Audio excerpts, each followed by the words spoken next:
Gloire et louange à notre Seigneur, peuple de Dieu, enfants de Tout-Puissant que nous sommes. Salut. Merci donc pour la disponibilité et les dévouements. Oui, Dieu est notre Père. Sa parole nous façonne tous les jours. Nous sommes l'image véritable du Dieu vivant. Et en Christ Jésus notre Seigneur, de plus en plus nous reflétons cette image. Alors que cette parole que Dieu prononce chaque jour dans nos cœurs soit maintenue pour la bonne marche vers son royaume. À Dieu Tout-Puissant l'honneur et la puissance, et ceci dans tous les siècles des siècles. Alors, c'est la sœur Maréva aujourd'hui qui sera notre scribe. Je n'ai pas de technicien aujourd'hui. Je suis tout seul. Et donc, prions Dieu qu'il n'y ait pas de problèmes techniques, parce que même quand vous écriverez, je ne verrai rien. Et dans la foi que j'ai en Christ, tout se passera bien.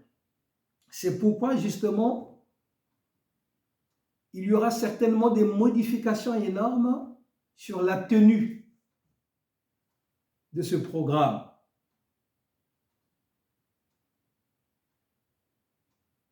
Nous verrons que, justement, il y aura des parties de la liturgie qui manqueront, mais c'est tout à fait normal. C'est pourquoi, donc, je vous propose tout simplement un enseignement et qui sera suivi d'une intercession. Ceci dit, donc, prenons place. Là où vous êtes, sachez que maintenant, nous sommes en communion les uns et les autres. Et la puissance d'en haut est descendue parmi nous pour nous relier les uns et les autres, mais aussi pour nous relier à Christ notre Seigneur. Nous prions. Père, tu es un Dieu fidèle. Depuis ce matin, des voix de par le monde se sont levées dans le but, Père, de te magnifier. Nous aussi, nous joignons donc nos voix à celles et ceux qui te reconnaissent comme Dieu. Oui, tu es le créateur du ciel et de la terre. Tu es ce Dieu qui nous a créés aussi. C'est pourquoi, Père, nous te bénissons et te disons la joie et la reconnaissance que nous avons pour le grand bien que tu nous fais. Reçois donc, Seigneur Dieu, favorablement ce temps de louange,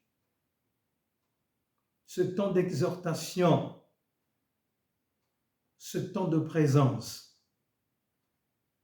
devant ta face. Et remplis-nous, Seigneur Dieu, de ton esprit. Oui, tes enfants que nous sommes, écoutons religieusement ce que le Père de toute création a à nous dire. Tu es un Dieu qui proclame l'amour. Tu es un Dieu qui proclame le pardon. Tu es un Dieu qui proclame la joie dans la vie de ce Seigneur Dieu que tu as créé à ton image. Nous te bénissons pour cela. Viens donc, Seigneur Dieu, parmi nous, là où chacun est connecté. Bénis-le, Seigneur, mais aussi écoute ses doléances. Nous demandons que ton esprit nous ouvre l'intelligence, nous accorde la sagesse, pour que, Seigneur Dieu, tout ce qui se fera vienne aussi à nous parler, à nous fortifier, à nous édifier dans la foi que nous avons en Jésus-Christ. Béni sois-tu, Père. Merci donc, Père, pour la confiance que tu nous accordes. Remplis-nous de force et de courage. Au nom de Jésus. Amen. J'aimerais proclamer une fois de plus encore la gloire de Dieu par ce psaume. Et c'est le psaume 65. À toi, ô Dieu, qui réside à Sion, va notre entente confiante, notre louange. Pour toi, nous accomplirons nos vœux. Toi qui écoutes la prière, tous les hommes viendront à toi. Mes fautes m'accablent, mais tu pardonnes nos transgressions. Heureux celui que tu as choisi et que tu fais approcher de toi pour qu'il habite tes parvis. Nous nous rassasierons des biens de ta maison, de la sainteté de ton temple. Dans ta justice, tu nous réponds par des prodiges, Dieu de notre salut. En toi se confient les extrémités de la terre et les mers lointaines. Il a fermé les montagnes par sa force. Il a la puissance pour ceinture. Il apaise le tapage des mers, le tapage de leurs vagues et le grondement des peuples. Ceux qui habitent aux extrémités du monde s'effraient des signes que tu as accomplis. Tu remplis d'allégresse le levant et le couchant. Tu prends soin de la terre et tu lui donnes l'abondance. Tu la combles de tes richesses. Le ruisseau de Dieu est plein d'eau. Tu prépares le blé quand tu la fertilises ainsi. Tu arroses ses sillons. Tu aplanis ses mottes. Tu arroses ses sillons. Oui, tu aplanis ses mottes. Tu la détrempes par des pluies. Tu bénis ses pousses. Tu couronnes l'année des biens et ton passage apporte l'abondance. Les plaines du désert sont arrosées et les collines sont entourées d'allégresse. Les pâturages se couvrent de brebis et les vallées se revêtent de blé. Les cris de joie et les chants retentissent. Oh oui, les cris de joie et les chants retentissent. Amen.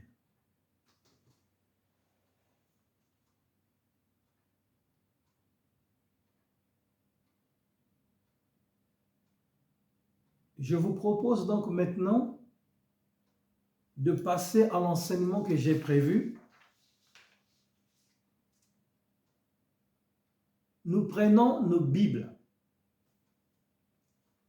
et nous lirons dans le livre d'Ésaïe, Ésaïe 38,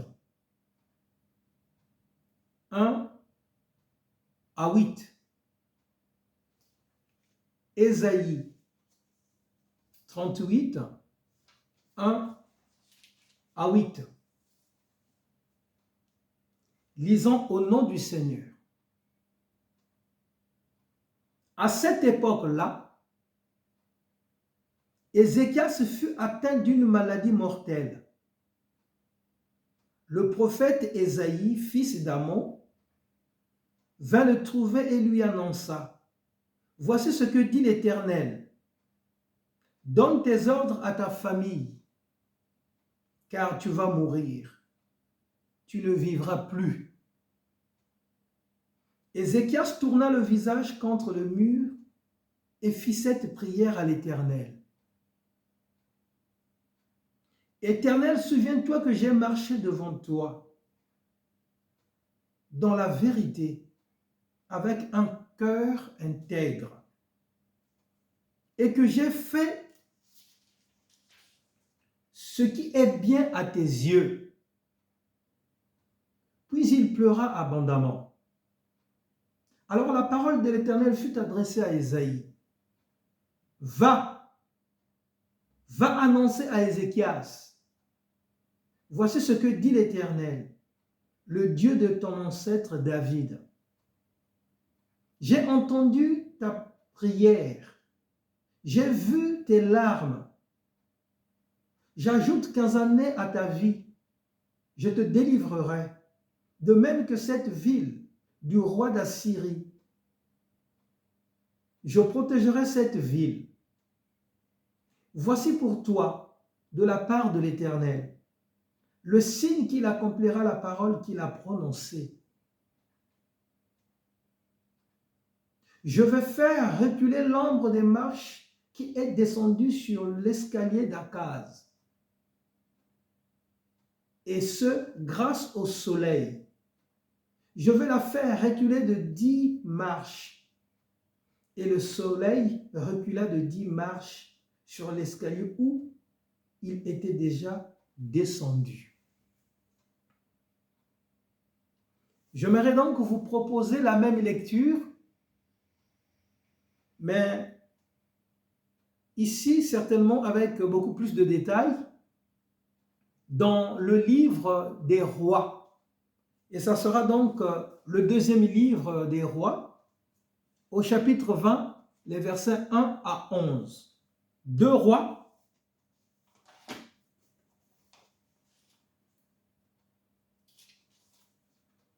à 11. 2 Rois 20, 2 Rois 20, à partir du verset 1 jusqu'au verset 11.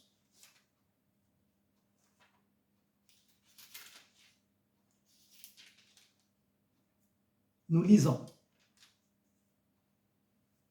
À cette époque-là, Ézéchias fut atteint d'une maladie mortelle. Le prophète Ésaïe, fils d'Amon, vint le trouver et lui annonça: « Voici ce que dit l'Éternel. Donne tes ordres à ta famille, car tu vas mourir. Tu ne vivras plus. » Ézéchias tourna le visage contre le mur et fit cette prière à l'Éternel. « Éternel, souviens-toi que j'ai marché devant toi dans la vérité avec un cœur intègre et que j'ai fait ce qui est bien à tes yeux. » Puis il pleura abondamment. Ésaïe était sorti, mais il n'avait pas encore atteint la cour du milieu que la parole de l'Éternel lui fut adressée. Retourne annoncer à Ézéchias, le chef de mon peuple. Voici ce que dit l'Éternel, le Dieu de ton ancêtre David. J'ai entendu ta prière, j'ai vu tes larmes. Je vais te guérir et dès après-demain, tu pourras monter à la maison de l'Éternel. J'ajouterai 15 années à ta vie. Je te délivrerai, de même que cette ville du roi d'Assyrie. Je protégerai cette ville à cause de moi-même et à cause de mon serviteur David. Ésaïe dit, prenez un gâteau aux figues. On le prit et on l'appliqua sur l'ulcère. Et Ézéchias guérit. Ézéchias avait demandé à Ésaïe, quel est le signe que l'Éternel me guérira et que je pourrai monter dès après-demain à la maison de l'Éternel? Ésaïe dit, voici pour toi de la part de l'Éternel le signe qu'il accomplira, la parole qu'il a prononcée. L'ombre doit-elle avancer ou reculer de 10 marches? Ézéchias répondit, c'est facile pour l'ombre d'avancer de 10 marches, qu'elle recule plutôt de 10 marches. Alors le prophète Ésaïe fit appel à l'Éternel et celui-ci fit reculer l'ombre de 10 marches sur l'escalier d'Akaz, où elle était déjà descendue. Amen.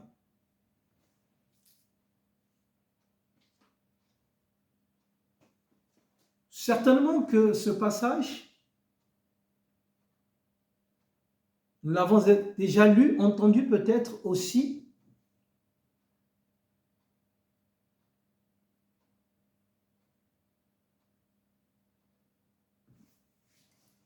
C'est pourquoi nous allons essayer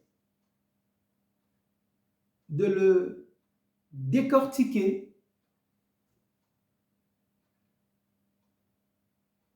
plus ou moins par verset, par chaque verset. Et nous l'avons intitulé « Dieu peut-il revenir sur une décision prononcée ?» A priori, cela est possible.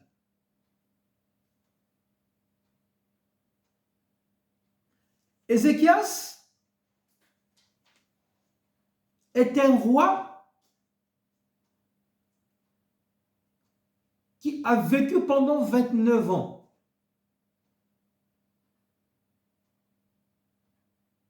De règne, qui a gouverné pendant 29 ans en Israël. Et c'est un descendant direct du roi David. Son père était un mauvais roi. Souvenons-nous du roi Akaz et de sa femme Jézabel, qui se sont confrontés longtemps au prophète Élie. C'est son père. Ézéchias est le fils d'Akab. Effectivement,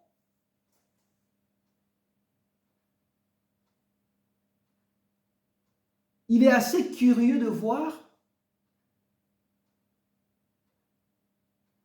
qu'un roi si méchant, qui n'avait rien de faire avec Dieu,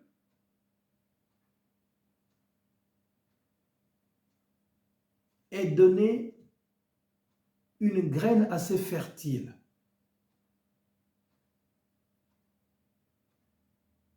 Et donc, cette coutume, ces proverbes qui nous disent que les enfants sont toujours à l'image de leurs parents, me semble-t-il, n'est toujours pas vrai. Mais ce texte nous donne aussi de croire, quelle que soit la mauvaise éducation reçue du milieu dans lequel nous avons évolué ou que nous évoluons, un changement notoire est possible.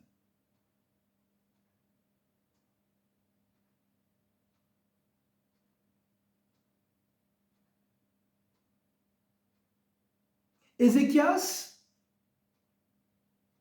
ayant hérité donc justement d'un royaume assez affaibli, d'une population qui ne connaissait plus l'exigence du Dieu vivant à travers les recommandations données à Moïse, sachant que justement depuis Saül, Israël vivait un régime politique théocratique. La théocratie, théos, Dieu, cratie, pouvoir, donc c'est un pouvoir qui prenait sa source, qui prenait sa légitimité, qui prenait ses recommandations directement du Dieu vivant, créateur du ciel et de la terre. Et donc, Akab et Jézabel avaient introduit des pratiques païennes dans le royaume. Souvenons-nous que la tête du prophète Élie fut mise à prix quand il s'est confronté aux 450 prophètes appelés prophètes de Baal. Et le dieu Baal était le dieu païen qui était invoqué par Akab et Jézabel. Et finalement par toute la population. Donc Israël avait connu l'inceste.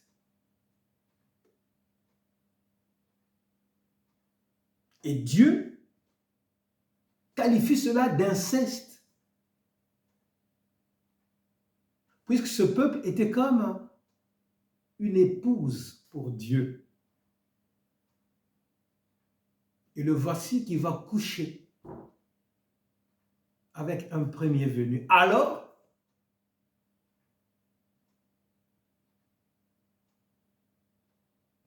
elle est mariée à Dieu. Cela met en rôle Dieu.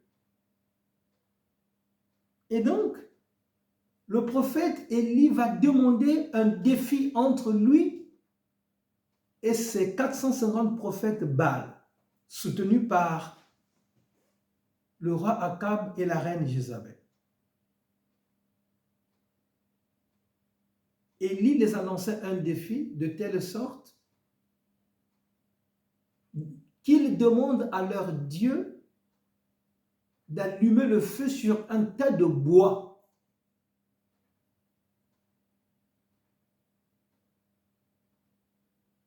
qu'il avait mis à un endroit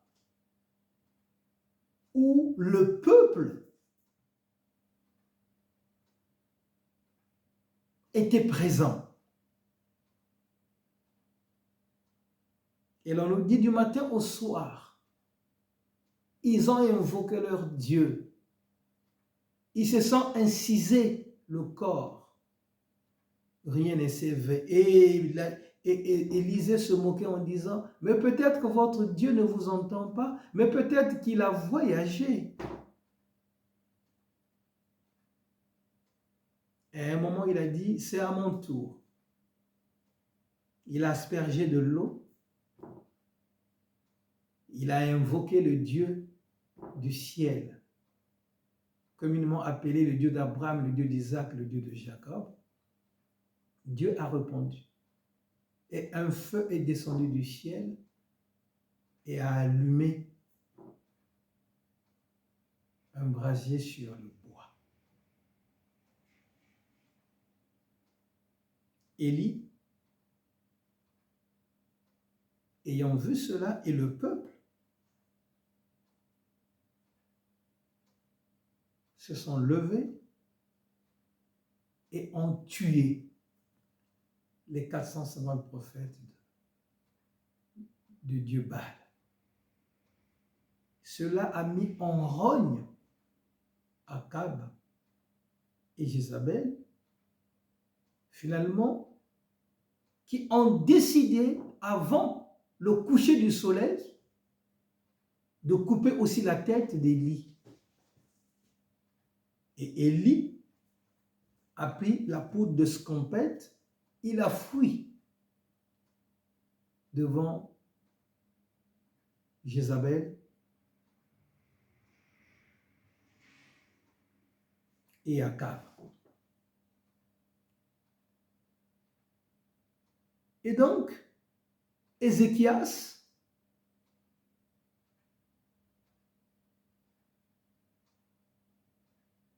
a reçu en héritage ce peuple inculte, ce peuple qui n'était plus enseigné dans la chose de Dieu.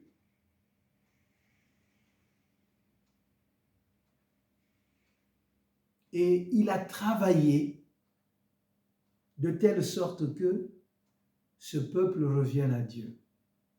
Le temple qui était délaissé, il a reconstruit le temple, en tout cas pour ce qui n'allait plus au temple, pour ce qui ne fonctionnait plus au temple. Il a remis le temple sur pied. Il a mis le temple de Jérusalem en fonctionnement. Il a remis le service de sacrifice, le service des prêtres. Il a remis les scribes et tous ceux qui pouvaient prendre part au service dans le temple. Et il va réinstituer les fêtes, les solennités que célébrait Israël à la sortie d'Égypte, ou dans ce qu'ils ont reçu comme enseignement, dans ce sens-là, dans le désert et lors de leur installation, en tout cas à l'époque de David et les rois qui ont suivi. Et donc, il a remis tout ceci sur pied. Et donc, nous disons de lui que c'est un roi réformateur. Il a réformé la nation, la royauté. Il a réformé le service de Dieu. Et le peuple est revenu petit à petit sur le droit chemin.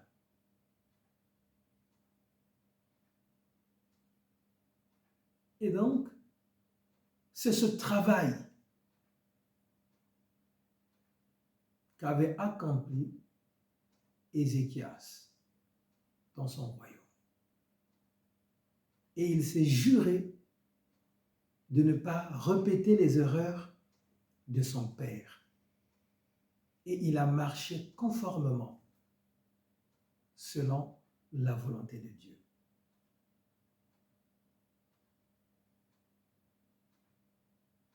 Et donc, le voici qui tombe malade. D'ailleurs, comme tout être humain, il nous arrive de tomber malade. Il est frappé par l'ulcère. Et là, Dieu envoie Ésaïe pour lui dire, va dire à mon serviteur Ézéchias qu'il dise ses recommandations, qu'il fasse son testament. Car la mort est en marche. Elle arrive dans sa maison. La mort va frapper. Et c'est sa vie qui est réclamée. Dis-lui de se préparer. Mais comme nous l'avons vu, Ésaïe était un prophète atypique. Très souvent, c'est quelqu'un qui allait à contre-courant. Et personne ne comprenait Ésaïe. Et d'ailleurs, même nous qui aujourd'hui avons toute la connaissance biblique possible, les textes d'Ésaïe, en tout cas pour certains, nous sont encore obscurs.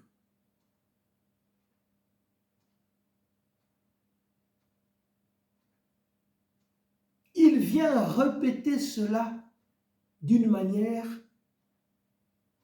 très fidèle, mais aussi avec son caractère austère.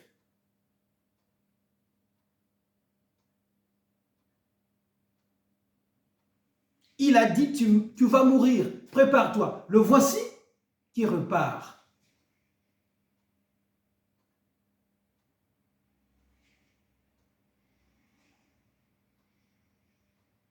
Sans compassion.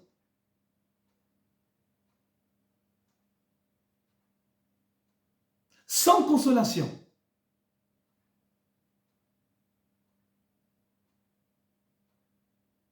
Il laisse Ézéchias dans son malheur. Il souffre physiquement et le voici qui est torturé moralement. Il est seul.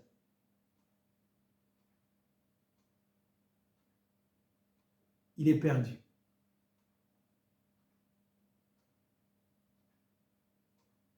Mais Ézéchias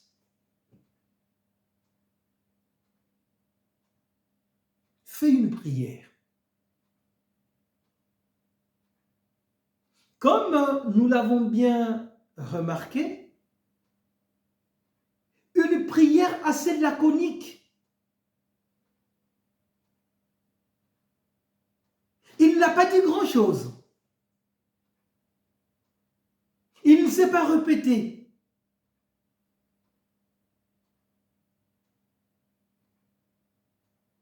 Et cette prière est faite à sa honte. Puisque l'on nous dit, il s'est tourné vers le mur de sa chambre. Et là, il dit à Dieu, couché,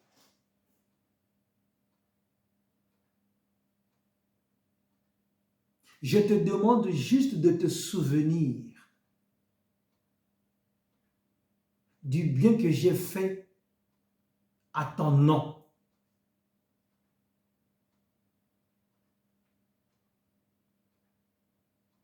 Car j'estime que j'ai été intègre. J'ai fait ta volonté.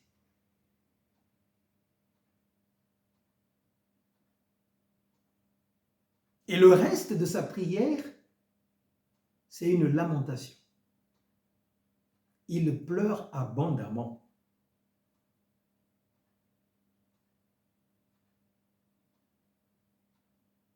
Et là, on nous dit, Ésaïe n'avait pas déjà eu le temps de traverser la cour du royaume.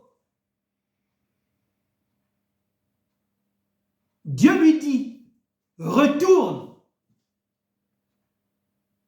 voir mon serviteur celui qui gouverne mon peuple, dis-lui que j'ai entendu sa prière. Il ne mourra plus.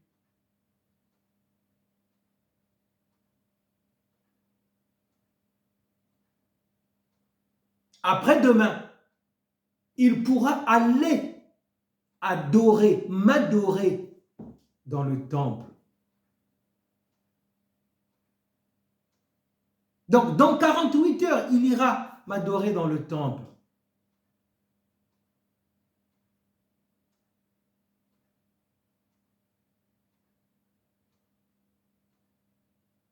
Pour signe, j'ai fait reculer le soleil de 10 minutes.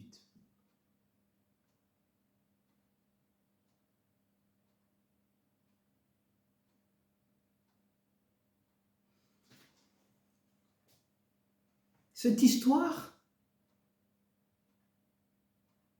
semble bizarre.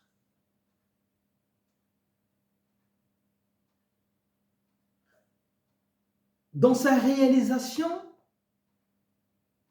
mais aussi dans son entendement.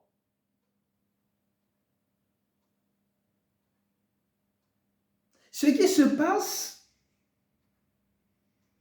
nous donne l'impression que ces deux copains, voire trois, qui se parlent.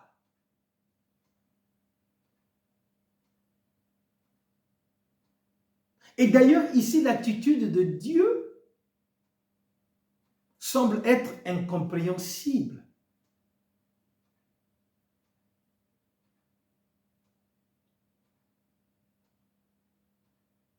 Et pourquoi directement ne pas dire « Je donne la vie à mon serviteur, Ésaïe, alors va lui dire qu'il ne mourra pas dans sa maladie. »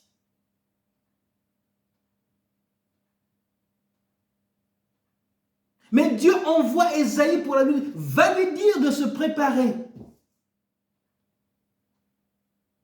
Car il est temps pour lui.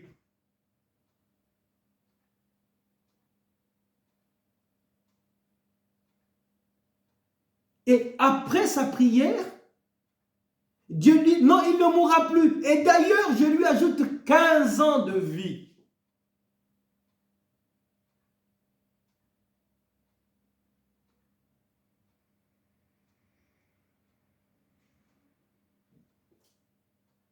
Tout ce que Dieu fait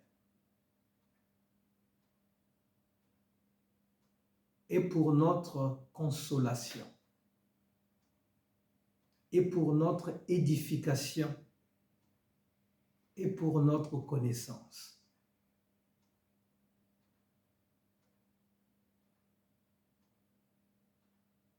On nous dit que Ézéchias était un roi exceptionnel. D'ailleurs, nous lisons dans 2 Rois 18, verset 3. 2 Rois 18, verset 3.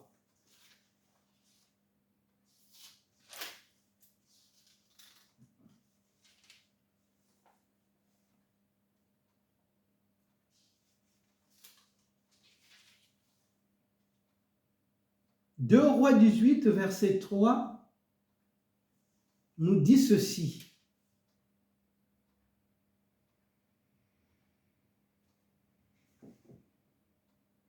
Il fit ce qui est droit aux yeux de l'Éternel, entièrement comme l'avait fait son ancêtre David. Si vous voulez, on commence par le verset 1. La 3e année du règne d'Osée, fils d'Éla, sur Israël, Ézéchias, fils d'Akab, le roi de Juda, devint roi. Il avait 25 ans lorsqu'il devint roi et il régna 29 ans à Jérusalem. Sa mère s'appelait Abi et c'était la fille de Zacharie. Il fit ce qui est droit aux yeux de l'Éternel, entièrement comme l'avait fait son ancêtre David.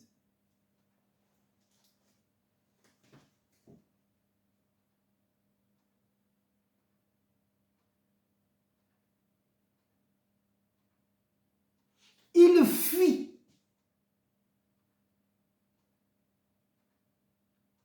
comme ce que avait fait son ancêtre David. Nous connaissons que David a été très bancal dans sa marche avec Dieu.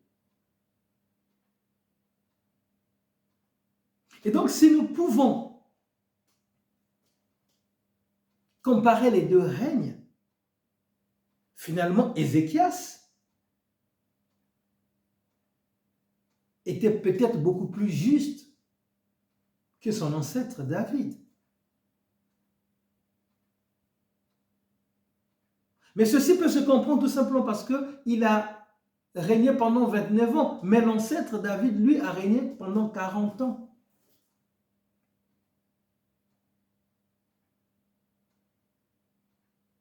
Qui sait, si les 10 ans de plus, il aurait toujours pu être juste devant Dieu. Ça, Dieu seul le sait. Mais on nous dit qu'il a suivi les pas de son ancêtre David. Entièrement, complètement.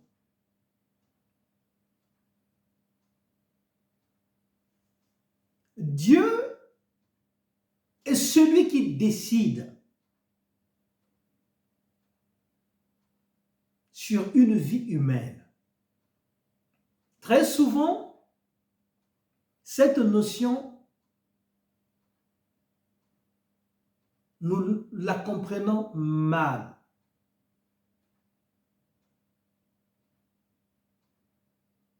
Mais à l'origine de toute chose, c'est lui qui nous a créés. Et donc, toute vie humaine aura des comptes à rendre à Dieu. Nous pouvons tergiverser. C'est ma vie. Je fais ce que je veux de ma vie. Oui, c'est juste.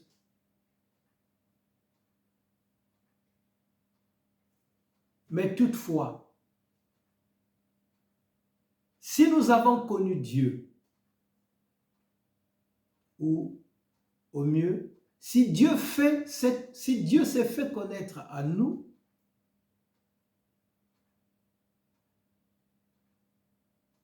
alors nous lui devons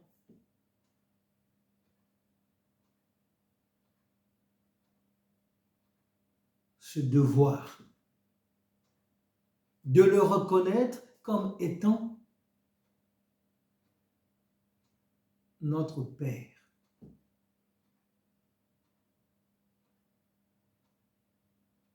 Tout ce qui se fait, il est au courant. Mais d'ailleurs, dans nos plaintes, nous le mentionnons. Dans nos malheurs, nous le crions. Et pourtant, Dieu pouvait faire autrement. Mais pourquoi Dieu n'a pas fait ceci? Pourquoi Dieu laisse faire ce genre de choses?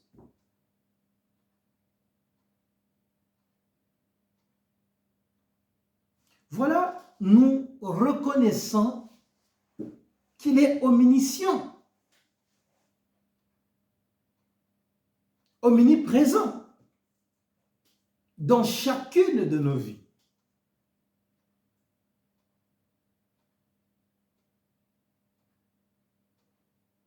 Et nous savons aussi que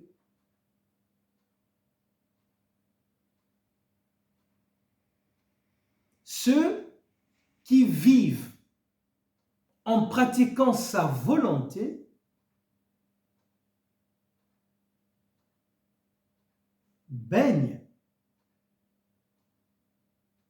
dans la joie de le connaître et de le servir. Très souvent d'ailleurs, le rejet de Dieu dans notre vie, c'est quand nous sommes confrontés à un choix, et très souvent à un choix qui vient de nos désirs.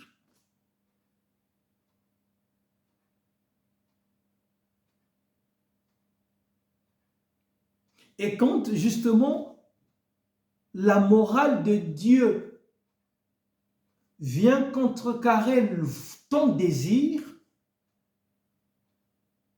tu parles de toi et de ta vie.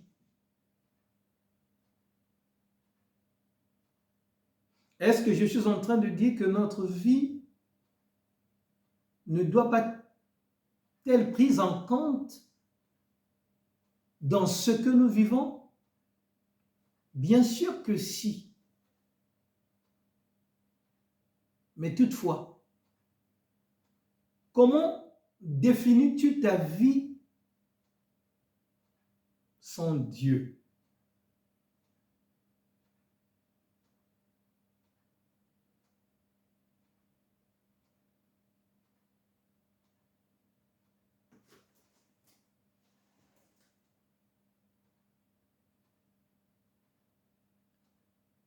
Tu es libre de vivre ta vie comme tu l'entends. Cependant, si nous reconnaissons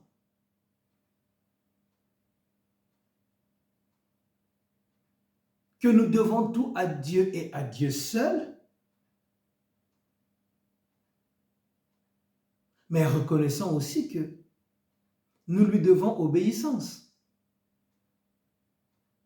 Nous-mêmes, quand nos propres enfants n'obéissent pas à nos conseils, et tout en sachant que ce que nous disons à nos enfants l'est pour leur instruction, l'est pour leur propre bien. Et quand ils ne les écoutent pas, et quand ils sont confrontés à des difficultés, que ressentons-nous?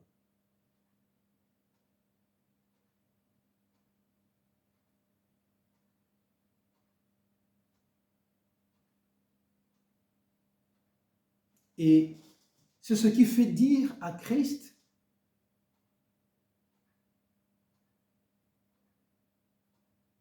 sans moi, vous ne pouvez rien.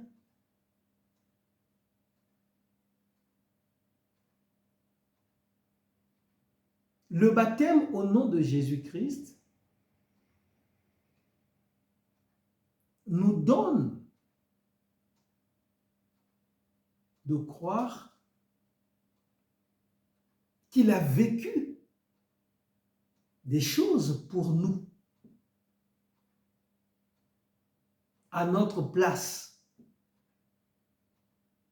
et que notre vie est complètement liée à sa vie.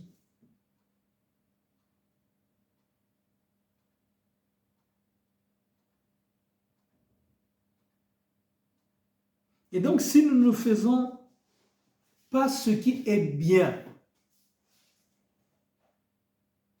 nous blessons Christ. Et si nous ne faisons que ce que nous trouvons juste à faire parce que c'est moi que cela fait du bien, nous blessons Christ.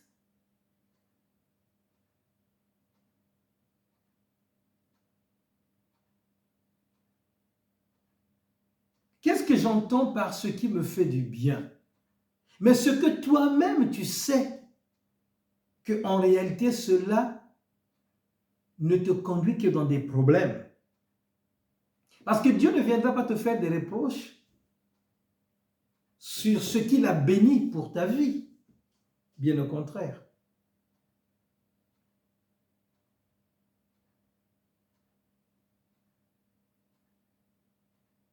Mais ce qui vient de tes désirs charnels,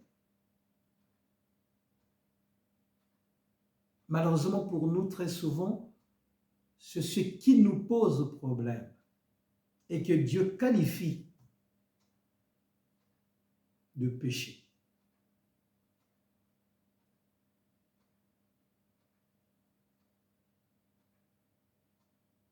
Et donc,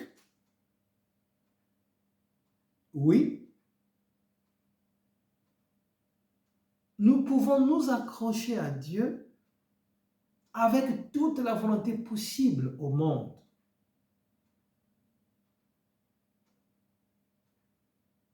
Cependant, si nous ne sommes pas intègres, il nous est difficile de recevoir de sa part la joie de le connaître. Ézéchias, en peu de temps, quand nous lisons ou nous faisons cette prière, elle ne prend même pas une minute. Il a recommandé à Dieu de revoir la copie de sa vie, la copie de sa conduite.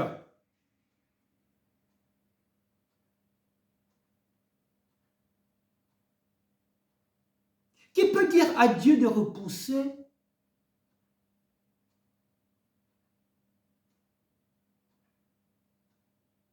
la mort quand elle vient frapper dans sa vie? En plus, c'est un passage obligé pour nous, chrétiens.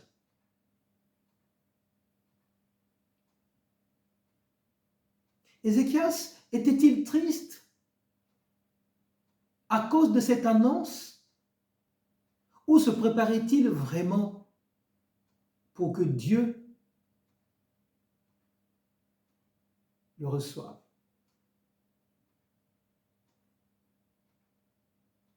Il a pleuré abondamment.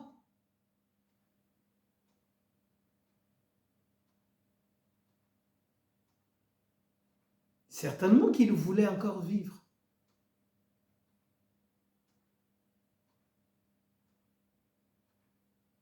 Qui n'aimerait pas vivre longtemps? Alors nous voyons très bien que c'est quelque chose que nous pouvons réclamer à Dieu. Qui aimerait voir ses proches mourir tôt, mourir jeunes? Alors c'est quelque chose que le chrétien est en voie de demander à Dieu. Dieu peut nous accorder tout ceci à la condition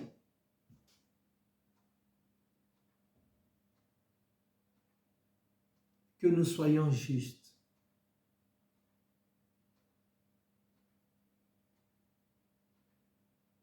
Dans tout ce que nous faisons dans notre vie. Oui, Papa Alain, c'est vrai, mais c'est pas facile. Mais qui nous dit que la vie elle-même est facile?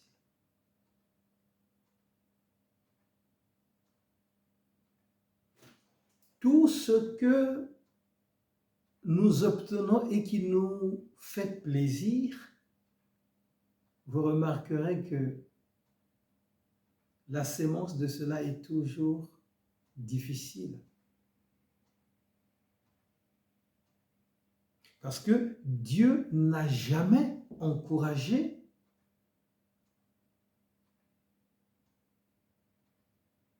j'ai envie de dire les paresseux. le Seigneur nous a toujours motivés de travailler pour que nous puissions obtenir. Il dit chercher. Il dit demander. Il dit frapper. Il y a là comme un appel à travailler, à s'exercer, à être dans l'action, à être actif.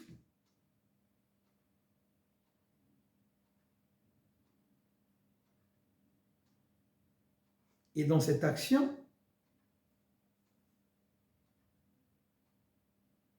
Dieu met sa main au final pour que nous disions merci Seigneur. Et donc,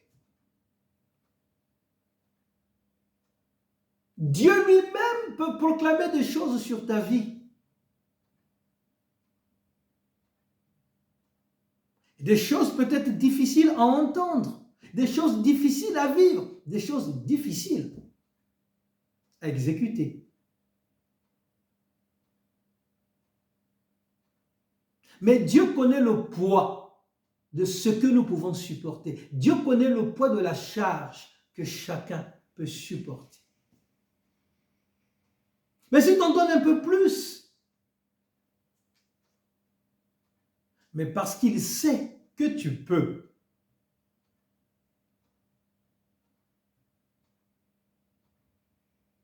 il aurait pu faire autrement à Ézéchias. Il aurait tout simplement envoyé Ésaïe pour dire « va déclarer la vie ». Mais il a fallu entendre des paroles difficiles. Mais n'est-ce pas ici une façon d'évaluer Ézéchias dans la confiance qu'il avait en Dieu? Il y a des précédents. Abraham a connu cela. Constamment Moïse dans le désert avec le peuple élu. Dans sa débauche, dans son courette, Moïse était celui constamment qui pouvait convaincre Dieu de changer d'avis contre ce peuple.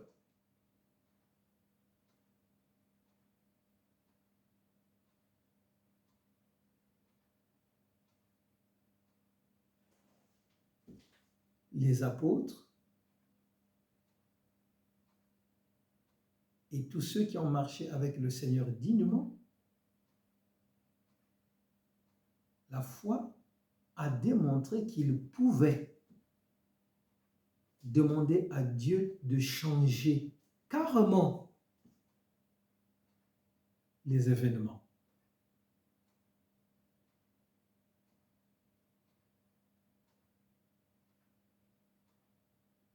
Dans cette affaire, Dieu se permet d'arrêter le soleil. Un phénomène naturel, un principe spirituel établi.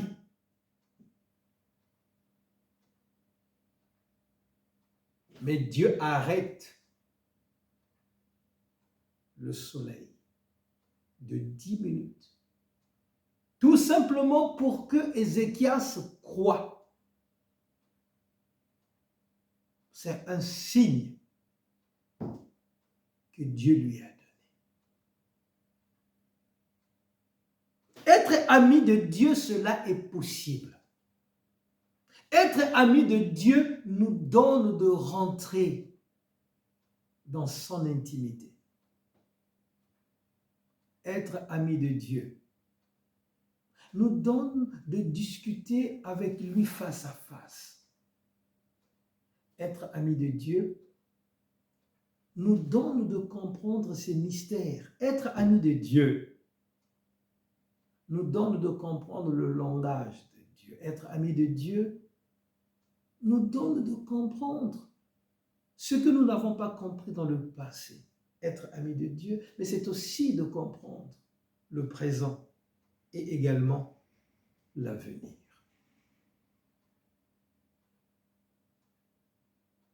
Comprenons une vérité. Les événements de vie, l'histoire des humains sur la terre, Dieu l'écrit avec les femmes et les hommes de ce monde.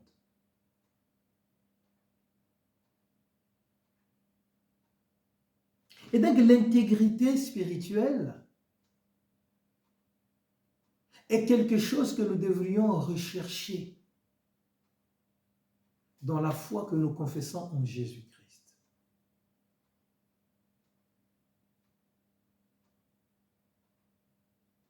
Et Christ lui-même fait beaucoup de promesses là-dessus. Les apôtres, comme les disciples, ont vu la gloire de Dieu dans leur attachement à Christ. Vous et moi, le temps de la grâce nous conduit à cela. Dieu peut faire l'extraordinaire pour toi, ma sœur, pour toi, mon frère, parce que tu lui appartiens, parce que tu as décidé d'être intègre dans ta vie. L'intégrité, c'est quelque chose qui se voit de moins en moins à cause de la corruption, à cause de la gangrène de la corruption dans nos sociétés.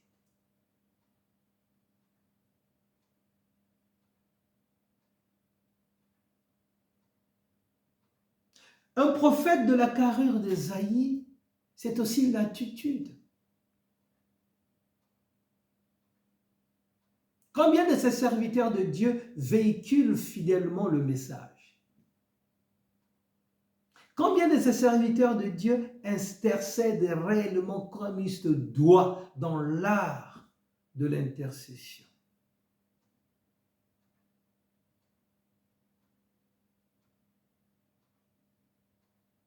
N'est-ce pas de la gloire de Dieu? N'est-ce pas à Dieu seul l'honneur et la gloire? Mais ce qui se passe dans nos communautés, ce qui se passe dans nos églises, nous le mettons au nom de ceux qui gouvernent l'Église, au nom de la confession de l'Église, au nom de l'Église même. Alors que Jésus-Christ nous dit, considérez-vous comme des serviteurs inutiles après avoir fait ce que je vous ai demandé de faire, sachant donner à Dieu et à Christ seul la gloire et l'honneur. Nous ne sommes que des instruments. Et c'est ce que Ésaïe a su faire tout le long de son ministère. Il savait quand Dieu parlait. Et d'ailleurs, par la conduite d'Ézéchias, Dieu a pu donner des prophéties énormes à Israël à cette époque, notamment la venue d'un serviteur souffrant. Je pense dans Ésaïe 55, c'est à l'époque d'Ézéchias.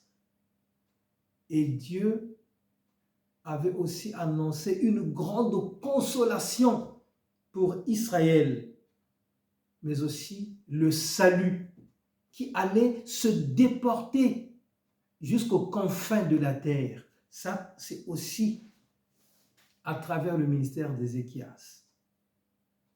Vous savez, quand les gouvernants, les politiques d'un pays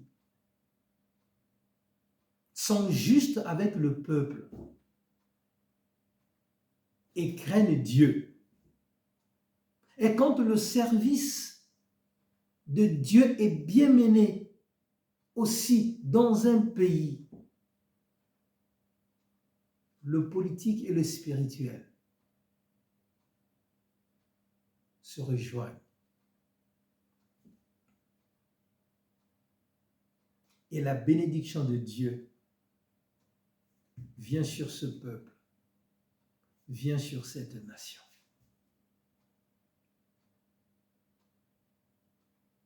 Nous ne devrions pas nous étonner du résultat que nous voyons au sein de nos pays. Puisque malheureusement, l'invocation des dieux qui ne le sont pas, des dieux de ce monde, de princes de ce monde, est pratiquée par ceux qui nous gouvernent.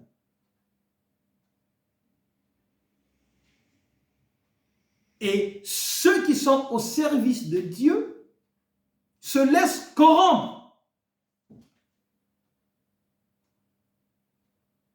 par les politiques. En un mot, ils font rentrer dans la maison de Dieu ces dieux qui ne le sont pas.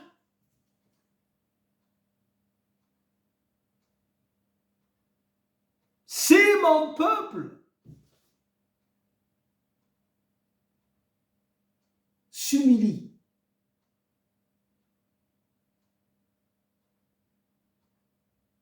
et cherche ma face, si mon peuple s'humilie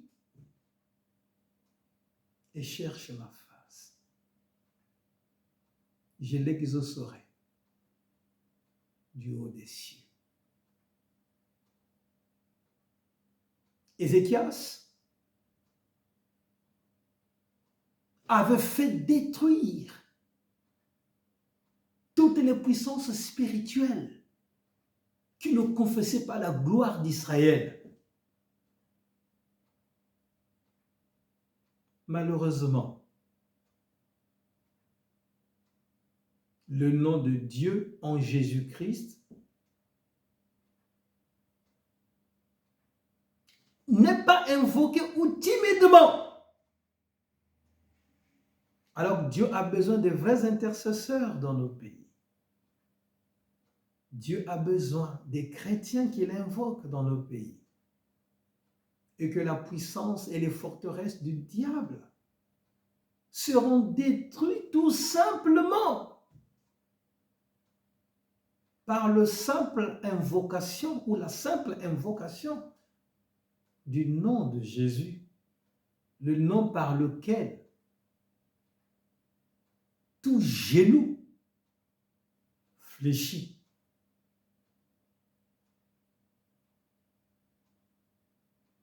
Et quand nous parlons du nom de Christ, c'est pour en faire un commerce. Quand nous parlons du nom de Christ, c'est pour nous frotter la poitrine en disant « moi quand je prophétise, moi quand je parle, moi quand j'impose les mains, moi quand je prie pour les malades, toi qui? Poussière. Et tu retourneras dans la poussière. »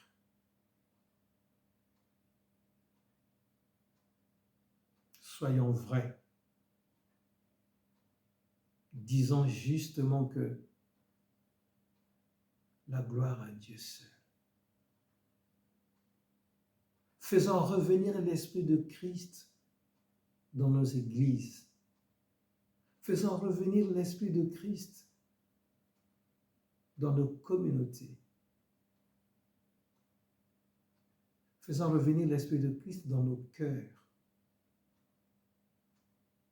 Donnons entièrement nos vies à Jésus. Oh oui, tu verras que c'est par chacun de nous que la lumière resplendira. N'est-ce pas lui qui dit, si tu es la lumière de ta famille, alors laisse-toi briller. Il le dit, que cette maison située sur une colline sera vue de tous. Alors, comment voudrez-vous que nous soyons de croyants au nom de Jésus et ne pratiquons pas ce qu'il nous demande?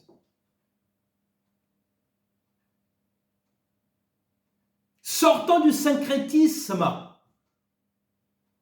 de la foi que nous mélangeons avec des dieux qui ne le sont pas. Dieu est jaloux de cela, car Jésus-Christ a donné sa vie pour nous. Mais c'est une fidélité totale que Dieu réclame dans la vie de ses enfants. Revenons à Dieu, frères et sœurs. Nous verrons la puissance de l'Esprit se manifester. Donnons toute l'autorité à Dieu.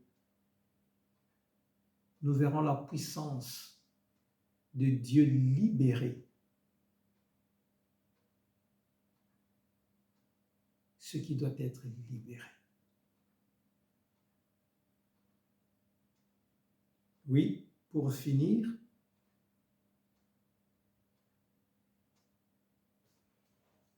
Ézéchias était un roi de la même nature que vous et moi.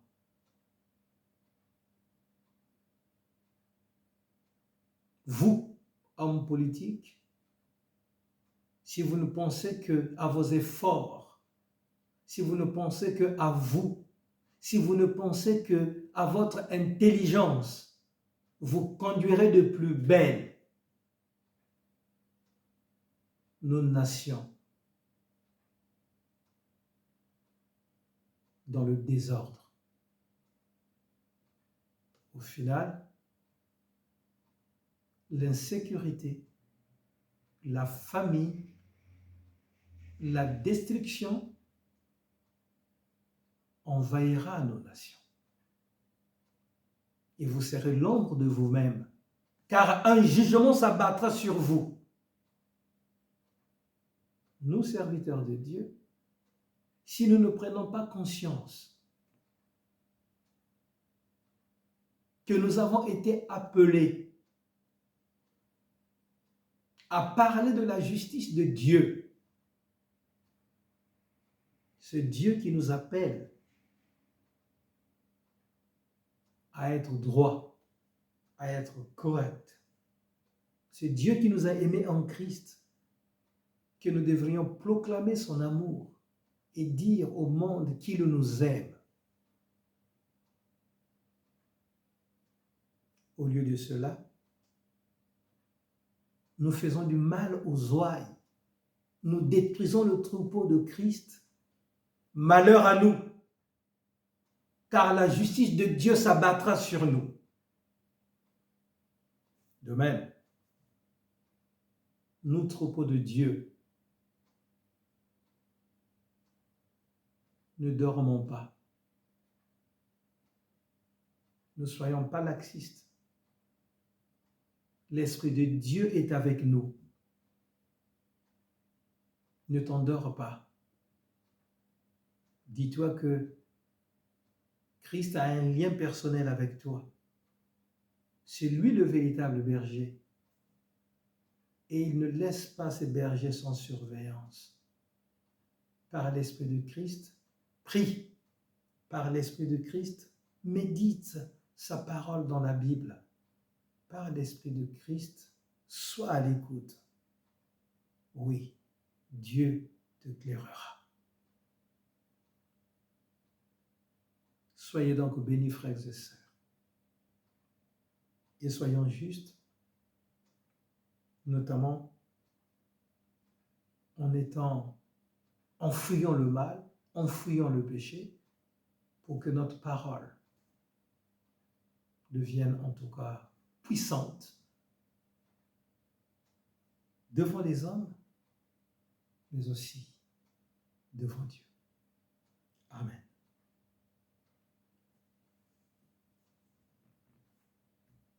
Nous méditons.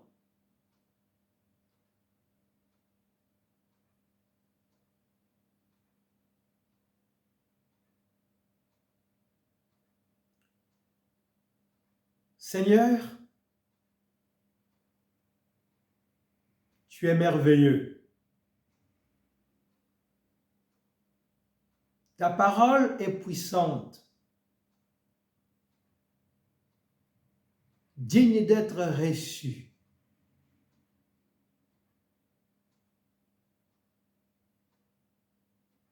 Tu m'as mis à cœur cette parole. Cette histoire qui s'est déroulée au VIe siècle avant Jésus-Christ.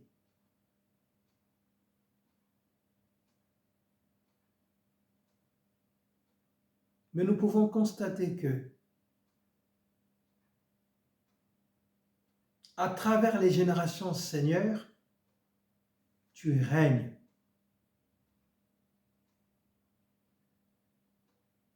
Et que cette parole, tu l'avais réservée pour nous aujourd'hui.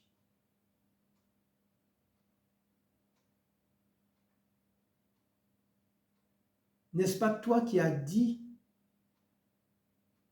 ne ressemblez pas aux pharisiens, ces hypocrites, qui ont l'habitude de faire de longues prières, s'imaginant que Dieu va les écouter.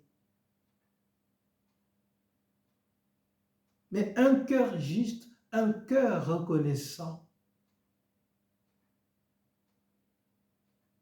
c'est que Dieu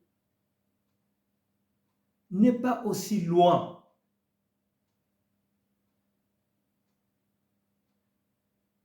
Seigneur, donne-nous vraiment de te connaître et de te suivre dignement.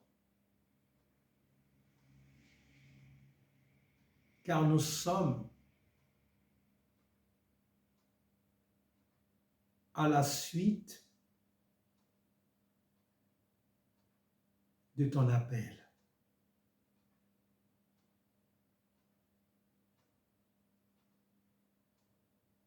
Père, nous ne réclamons pas des signes. Jésus-Christ est notre signe. Il est assis à la droite du Père. Et nous avons cette conviction qu'il est pris pour chacun de nous. Nous savons aussi, Seigneur Dieu, qu'il nous écoute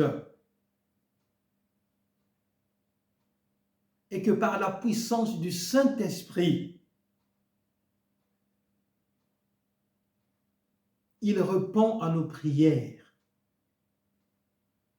Il parle audiblement et que chacun de nous peut l'entendre.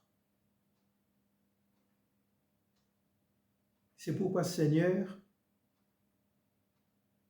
nous te demandons de nous donner un cœur sincère sans partage.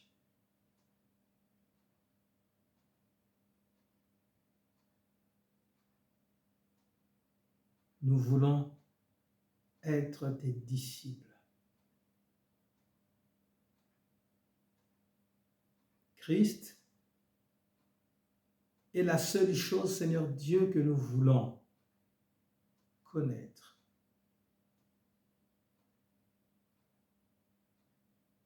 Oui, nous savons que nos désirs, et même très souvent nous conduisent dans le chaos. Les membres, Seigneur Dieu, de notre corps nous exigent des choses dont nous savons que nous n'en avons pas le droit.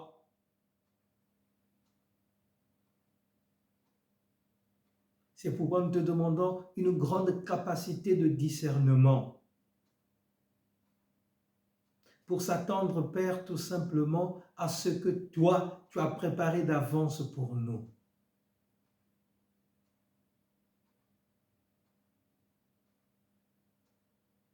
C'est pourquoi nous te confions nos vies, nos corps. Jésus, travaille donc, Seigneur Dieu, en chacun de nous. Car nous sommes tes serviteurs et servantes.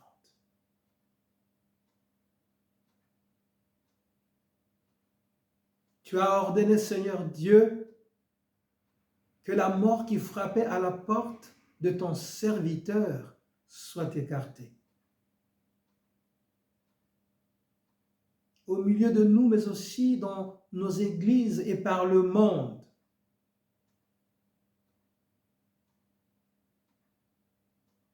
Des chrétiens souffrent. Des chrétiens crient. Et quelquefois, Seigneur Dieu, sans force. Par ta miséricorde, oui, par ta seule miséricorde, Seigneur.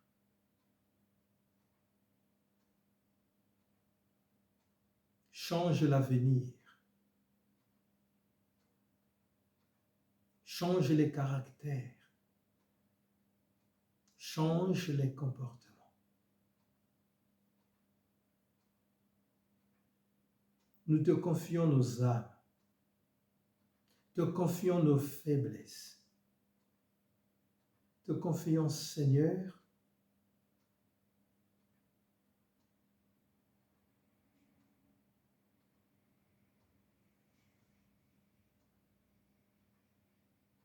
ce qui est mal en nous.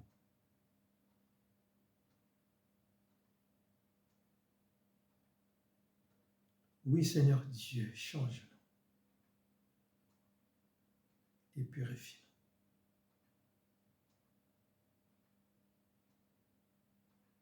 Seigneur, vois ce qui se passe dans nos pays, ce qui se passe dans nos nations, ce qui se passe, Père, dans ce monde assez brutal.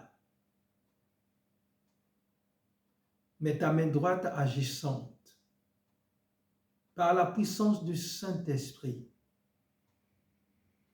est capable de faire reculer ce qui cause le malheur, ce qui cause la destruction, ce qui entraîne dans la haine, ce qui entraîne dans la jalousie. Père, c'est ton image qui est détruite dans la vie humaine.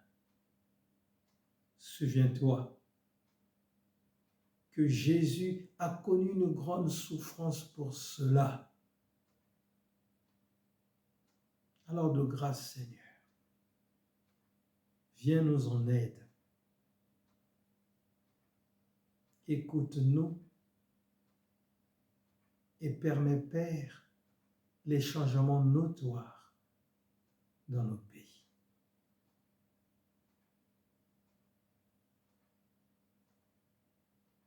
C'est pourquoi nous te confions les politiques,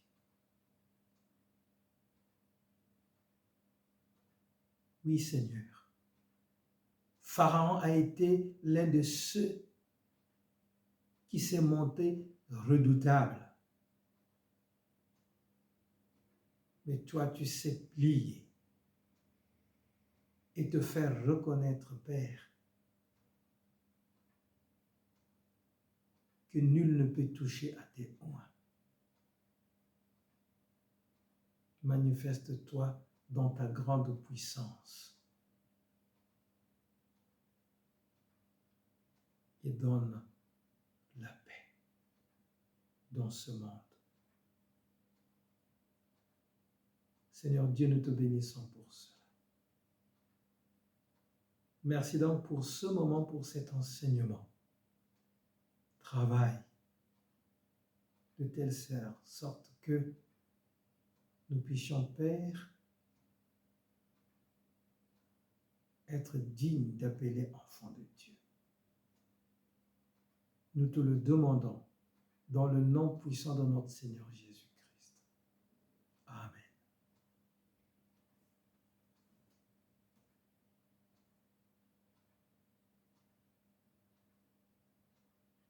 Nous sommes arrivés pratiquement à la fin de cet enseignement.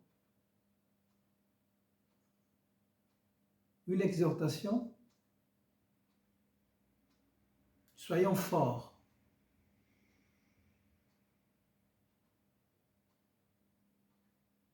Car Dieu écoute vraiment les prières.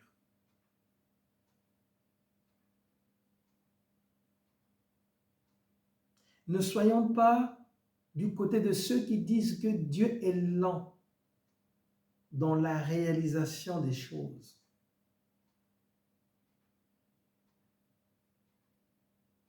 Ce n'est qu'une image. Nulle personne ne voudrait justement attendre un enfant au bout de 3 mois.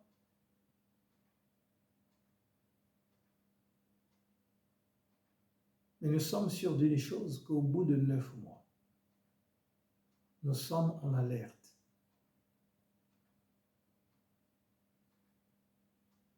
Dieu sait tout. Et le moment opportun n'est connu que de lui et de lui seul.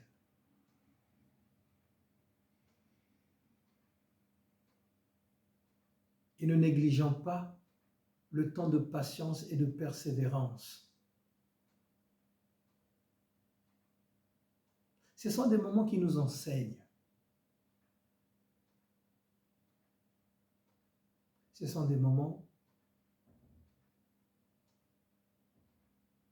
qui nous parlent de lui. Ce sont des moments qui nous démontrent son amour, mais aussi sa puissance.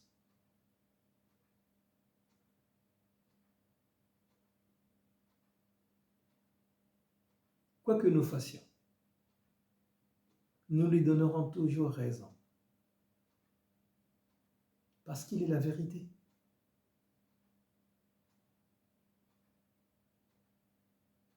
Non pas parce que lui nous donne tort, mais il nous demande tout simplement de le connaître, de l'écouter et de lui demander la force et le courage d'avancer.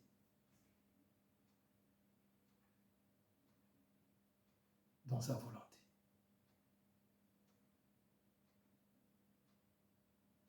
Sois donc cet homme, sois donc cette femme qui cherche à écouter Dieu et en mettre en pratique sa volonté. Et Dieu lui-même nous viendra en aide. Amen. Merci.